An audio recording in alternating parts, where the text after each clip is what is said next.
Now Allah subhanahu wa ta'ala is talking about وَيَسْأَلُونَكَ مَاذَا يُنْفِقُونَ. They ask you, what should we spend on? قُلِ الْعَفُوِ. Tell them whatever is sufficient.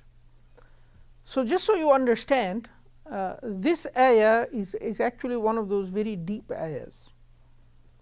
First of all, the word yunfiqun, what we shall spend, oftentimes the tafsir of this ayah is written about, they ask you how much we should give in charity, tell them whatever is left over. The word yunfiqun you see here was not followed by fi sabilillah. It says, what should you spend in general? This ayah is talking about all spending habits, not just donation spending. We will talk about that also in a minute. So a man came to the Rasulullah ﷺ and he said, Ya Rasulullah, I have a dinar. Then the Rasulullah ﷺ said, spend it on yourself. He said, Ya Rasulullah, I have another dinar. And the Rasulullah ﷺ said, spend it on your wife. He said, Ya Rasulullah, I have another dinar. And the Rasulullah ﷺ said, spend it on your children. He said, Ya Rasulullah, I have another dinar. And then the Rasulullah ﷺ said, you are most knowledgeable of your affair. Spend it as is needed. In another hadith, the Rasulullah ﷺ said, O son of Adam, if you spend whatever you can spare, it would be better for you, but if you keep it, it would be worse for you. You shall not be blamed for whatever is barely sufficient. So this hadith, the second hadith, is talking about spending in the path of Allah. The first hadith is talking about spending in general. Okay, the word afu literally in the Arabic language is talking about forgiveness. And there is an embedded meaning inside it, is that they ask you what we should give in charity. Everyone has to give something in charity. The rich person has to give money. The poor person who doesn't have any money to give should give of himself. So he should forgive others for the crimes they have done to him. قُلِ الْعَفُوِ. This is one of the meanings of this ayah. This ayah has several layers of meanings. Okay? But let's come back before we go into the charity discussion.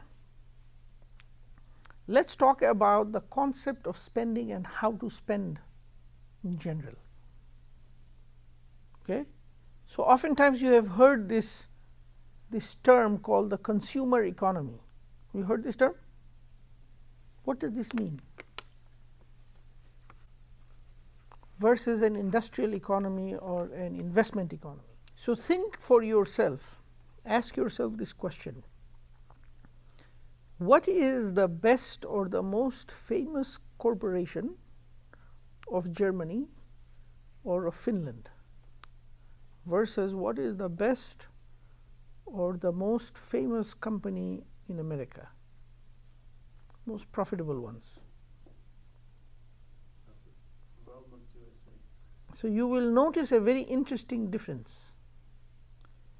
Okay, that the US economy is based on spending for consuming and taking and eating and using up. The German companies are known for building, making things. The difference in the entire economy is geared in a particular direction.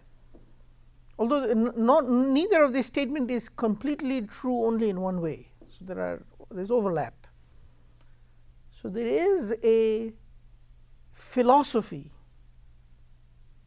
that is prevalent in this country and in this society and in this age and in this time. And the prevalent concept or viewpoint is that we should just spend and take and consume as much as possible. And if you run out of consumables, then borrow from the future and consume now. Right? That's called buy now, pay later. Have you heard that? Any ads you have seen, buy now, pay later? Right? So what it's saying is you have run out of things to consume now, but your appetite for consumption is so much, so consume now, but consume from the rizq of tomorrow. And not understanding that Allah subhanahu wa ta'ala is the Malik of rizq. And what He gives, He will give. You see what I'm saying? The Islamic perspective on consumption, by the way, is not like this. مَاذَا يُنْفِقُونَ قُلِ الْعَفُوَ, whatever is sufficient. So there should be a concept of the sufficiency economy. Okay, you consume as much as is needed. And after that, there is no need. See, the interesting thing, the difference between me and a billionaire, I can eat 2 or 3 slices of pizza, and the billionaire can also only eat 2 or 3 slices of pizza. That's it. See what I'm saying? I can only sleep on one bed at a time, and he can also only sleep on one bed at a time. Is that true or false? I can only live in one house at a time, and even if he has 7 houses, he can only live in one of them at a time. Is that true or false? Some people have 7 or 8 or 10 or 15 houses. Right? But what is sufficient? And once you get past that sufficient, well, you got to have your main home, then you got to have a vacation home, right? And then you should have a distant vacation home, and then I'm not sure why, but you should probably also have a castle, and then maybe you want to have a home in Europe and one in back home. I don't know why. And in case you want to visit Antarctica once in a lifetime, you should build a home there also. I don't know, I mean, how do you build 7 homes? I don't understand that. But I'm sure for some people it makes sense. The Islamic perspective on consumption is you consume what is necessary. That is what the Rasulullah is saying in this hadith. The man says, I have a dinar, spend it on yourself. Ya Rasulullah, I have another dinar, spend it on your wife. I have another dinar, spend it on your children. I have another dinar. Then you are most knowledgeable of your circumstances. Do you see what I'm saying? So this concept of just spending for the sake of spending. I mean, literally people said that you go to work so that you can buy a car that you can't afford.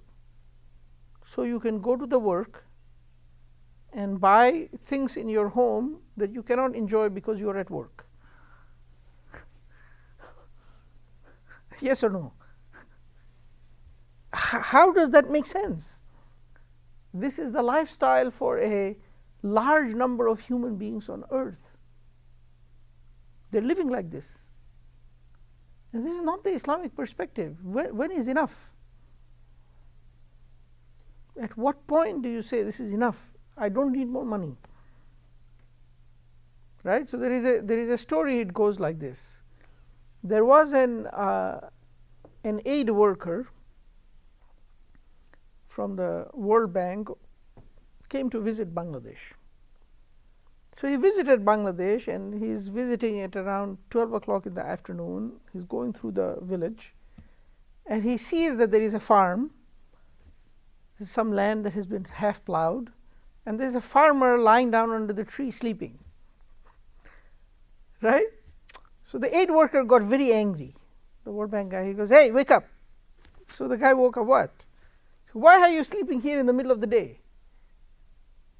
He's like, well, you know, my field is farmed, and I have to water it in the evening, and there's nothing for me to do between now and the evening, so I'm taking rest and sleeping. That's why I'm sleeping. And the guy goes, isn't there something for you to do now? He's like, what? He said, can't you farm something else? I said, no, I can't farm.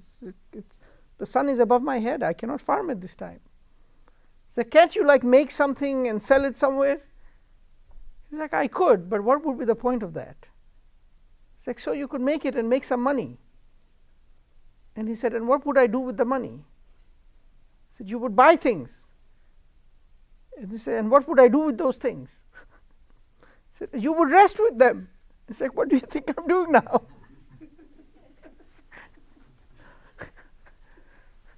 Right? But what is the point? At what point is it enough? You see what I'm saying? Where does it stop? And this is the point that Allah subhanahu wa ta'ala described in the Quran, أَلْهَاكُمُ التَّكَاثُرُ حَتَّى ذُرْتُمُ الْمَقَابِرِ. The race for the worldly goods or benefits until you reach your destination of the graves. Basically what in this country is called the rat race. Right? So he has one car, I need two cars. I have two cars, he needs three cars. He has a 10-foot boat, I got to have a 20-foot boat. I have a 20-foot boat, he needs a 30-foot boat. He has a 30-foot boat, I got to get a 40. Where does it end? Right? So this is why Allah subhanahu wa ta'ala is saying, and they ask you about spending, tell them sufficient. Spend what is sufficient. Right? Another meaning of this ayah, they ask you what should be spent in the path of Allah. Tell them whatever you can let go of. Whatever is past the sufficient. Everything else Allah has forgiven from you. So Allah will not punish you for if you have your own money that is halal and you have to feed your children, or you have to eat because you are hungry and you eat it. Allah will not punish you for this. You earned it halal, you spent it halal, you can do that. This is forgiven from us. You will not be punished for this. Right? So then, after we take care of ourselves, we take care of our children, then we have leftovers, then we should spend in the path of Allah. The question though comes is, when is that line? It's like, brother, I was going to say I wanted to give my whatever is left over to the sake of Allah, but my fourth house, it really needs the marble casing. So you're going to have to wait till next year's fundraiser. I can't do anything this year's fundraiser. What do you think about that? Right? Some people think this way. No, this ayah means sufficient for your basic needs. After that, whatever you spend in the path of Allah is better for you than whatever you spend on yourself. So there is a hadith that Rasulullah ﷺ, it occurred one day. It occurred one day that they had slaughtered a goat or a lamb in their house. And as was the custom of the Rasulullah ﷺ, he would give as gifts part of, because meat was not common, it was a rare thing. So you find the meat mentioned in the hadith. People think that the Rasulullah ﷺ ate lamb 3 times a day. He did not. The Rasulullah ﷺ ate meat perhaps less than once a month. Okay, the vast majority of the time there was no meat. Definitely the people who are eating meat 2-3 times a day, this was not, in each meal there should be 3 kinds of meat, and in each of the 3 meals. This is not sunnah. So in any case, when there was a lamb or a goat, this was unusual, so he would share. So as part of the sunnah of the Rasulullah ﷺ, that when he would slaughter a goat or a lamb in his house, then he would give to his neighbors something of it. Right? So then this was done, and then there is an animal, it has been killed, and they cut it to pieces, and the Rasulullah ﷺ said, give some to our neighbors. And so the neighbors, by the way, the Rasulullah ﷺ's neighbors are much richer than him. But they are interested in taking from it because there is barakah from the household of the Rasulullah ﷺ. This is kind of like one day the Rasulullah ﷺ was sitting in a jalsa like this, was sitting on the ground, and then somebody brought some milk in a bowl. So the Rasulullah ﷺ took it and he drank one sip of it. And then sitting next to him was a young little boy. And the Rasulullah ﷺ said to the boy, young man, would you give me permission that I will give this bowl to the oldest people in this meeting first. And the boy said, no, Ya Rasulullah, I will not give my barakah to anybody else. It's mine. I want it. And this is not because he is greedy for a sip of milk. It's because it's coming from the hand of the Rasulullah. Says, I'm not going to give it to you. I'm sorry. So I will give you ithar somewhere else. Come to my house, I give you my food, no problem. Here, I'm taking this mine. So from that perspective, so the neighbors of the Rasulullah in general are much richer than him. They don't really need that piece of meat. Although he was also giving it to some of the poor people like the Ashab al-Sufa and things like that. So the Rasulullah went out to do his things. And he told Aisha radiallahu anha, our mother Aisha, give some to our neighbors. So then whoever came, she gave. Then the Rasulullah came back and said, what is left? And she said, Ya Rasulullah, we gave up everything, only one shoulder is left. Right? The Rasulullah smiled and he said, no, everything is left except the shoulder. And she said, Ya Rasulullah, how? He said, because we will eat this and it will be gone, and whatever we have given will remain forever. Whatever we have given remains. Whatever we consume finishes. It is consumed, it is extinguished. Okay? And this is a wisdom or understanding how the spending occurs. So what was sufficient for us is that piece. Everything else is more than sufficient. The sooner you give it in the path of Allah, the better off you are.